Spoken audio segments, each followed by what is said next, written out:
parle. Chaque jour, Charles et Carole vous présentent la leçon de l'école du sabbat.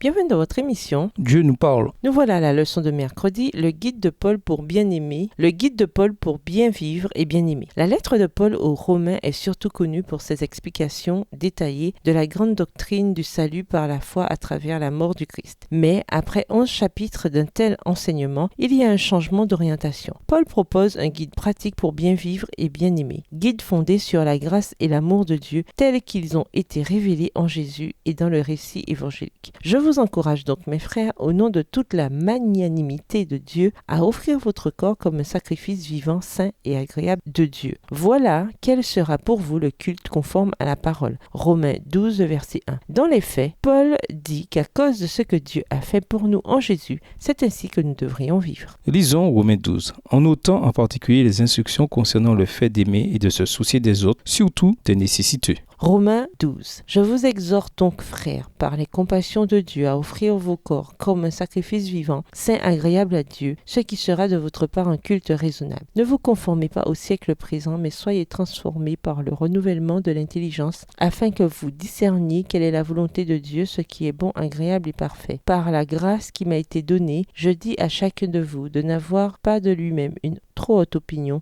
mais de revêtir des sentiments modestes, selon la mesure de foi que Dieu a départie à chacun. Car, comme nous avons plusieurs membres dans un seul corps, et que tous les membres n'ont pas la même fonction, ainsi, nous qui sommes plusieurs, nous formons un seul corps en Christ, et nous sommes tous membres les uns des autres. Verset 6. Puisque nous avons des dons différents selon la grâce qui nous a été accordée, que celui qui a le don de prophétie l'exerce selon l'analogie de la foi, que celui qui est appelé au ministère s'attache à son ministère, que celui qui enseigne s'attache à son enseignement, et celui qui exhorte à l'exhortation, que celui qui donne le fasse avec libéralité, que celui qui préside le fasse avec zèle, que celui qui pratique la miséricorde le fasse avec joie, que la charité soit sans hypocrisie, ayez le mal en horreur, attachez-vous fortement au bien. Par amour fraternel, soyez pleins d'affection les uns pour les autres, par honneur, usez de prévenance réciproque. Verset 11. Ayez du zèle et non de la paresse, soyez fervents d'esprit, servez le Seigneur, réjouissez-vous en espérance, soyez patients dans l'affliction, persévérez dans la prière, pourvoyez aux besoins des saints, exercez l'hospitalité, bénissez ceux qui vous persécutent, bénissez et ne maudissez pas, réjouissez-vous avec ceux qui se réjouissent, pleurez avec ceux qui pleurent. Verset 16. Ayez les mêmes sentiments les uns envers les autres, n'aspirez pas à ce qui est élevé, mais laissez-vous attirer par ce qui est humble. Ne soyez point sages à vos propres yeux,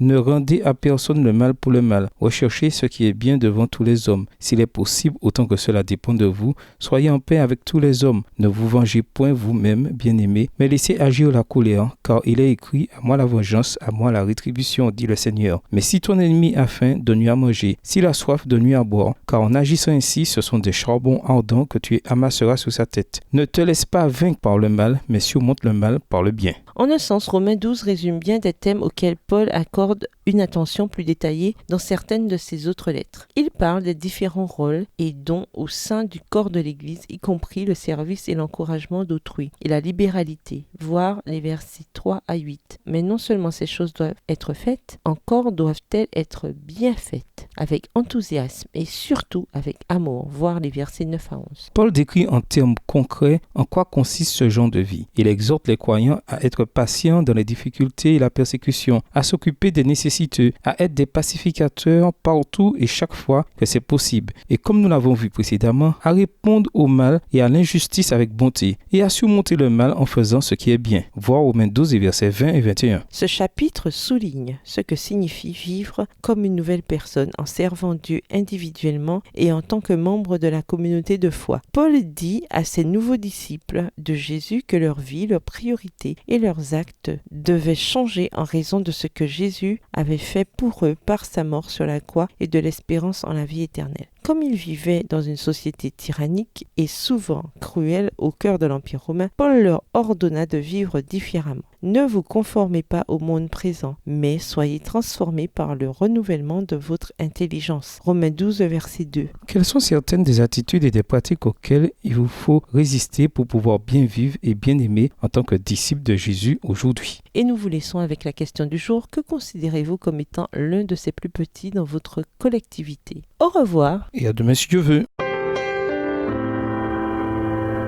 Dieu nous parle. Chaque jour, Charles et Carole vous présentent la leçon de l'école du sabbat.